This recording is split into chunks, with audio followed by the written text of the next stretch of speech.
नमस्कार, श्री स्वामी समर्थ सर्वांना. मी रुपाली आपले स्वागत करीत आहे आपल्या घरच्या स्वादमध्ये.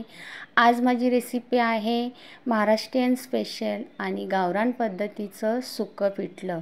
मस्त असं छान लागतं, सुंदरच लागतं आणि त्याच्याबरोबर मस्त अशी मऊसूत तांदळाची भाकरी, कांदा आणि ठेचासुद्धा.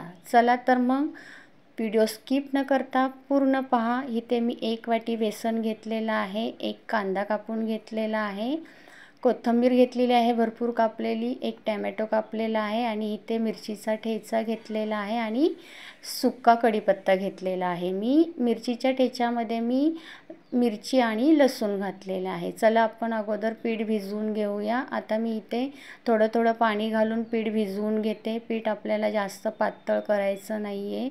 असं आपण भज्याला भिजवतो तसंच पातळ पीठ आपल्याला इथे करायचं आहे. चला आता फोडणीसाठी तेल घालून घेतलं. तेल गरम झाल्याच्या नंतर मोहरी घालून घेतली. मोहरी तडतडल्याच्या नंतर जिरं घालून घेतलं. त्याच्यानंतर कढीपत्ता घालून घ्यायचा आहे. त्याच्यानंतर आपण कांदा घालून घेतो.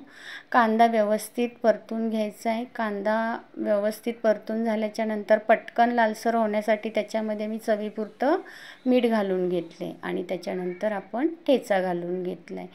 आता टॅमॅटो घालून घ्यायचं आणि व्यवस्थित हलवून घ्यायचे. मस्त होतं हे पिठलं, एकदम छान लागतं. आता मी इथे थोडीशी हळद पण घालून घेतली आहे.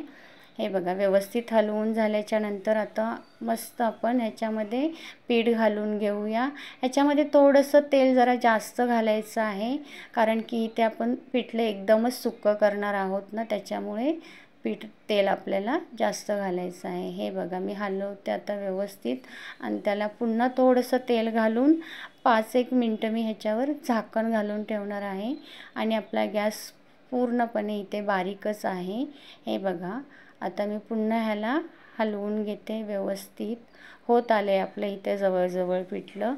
तुम्हाला पटकन भाजी करायची असेल तर ही तुम्ही करू शकता. आता इथे भरपूर अशी कोथिंबीर घातलेली आहे. मी कोथिंबीर भरपूर घातल्याने ह्या बेसनला खूप अशी छान अशी मस्त अशी चव येते. हे बघा आता माझं रेडी आहे इथे सुक्कं पिठलं. ते मी आता काढून घेते. हे मुलांच्या टिफिनसाठी झटपट होणारी रेसिपी तुम्ही करू शकता आणि लागतं पण सुंदर. बघू शकता इथे मस्त असं झालेलं आहे. आता मी इकडे तांदळाची भाकरी करून घेते. आता तुम्ही म्हणताल भाकरी दाखवते, तर भाकरी सर्वांनाच येते पण मी आपली दाखवते तुम्हाला. चला मी आता मीठ घालून घेतलं थोडंसं आणि थोडंसं पाणी गरम करून मी इथे पीठ भिजवून घेतलेलं आहे आणि आता इथे मी भाकरी थापून येते.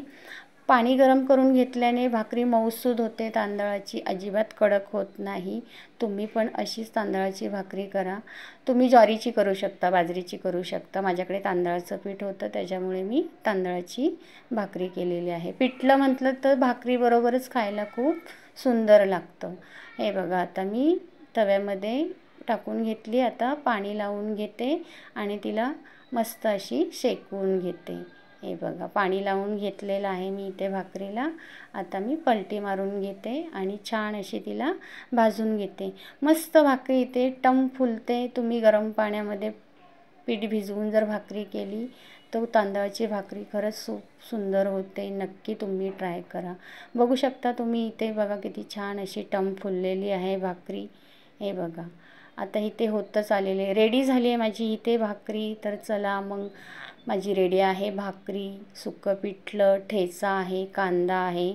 या मग तुम्ही पण खायला. आणि तुम्हाला माझं हे सुक्कं पिठलं आणि ही तांदळाची भाकरी आवडली असेल तर नक्की ट्राय करा.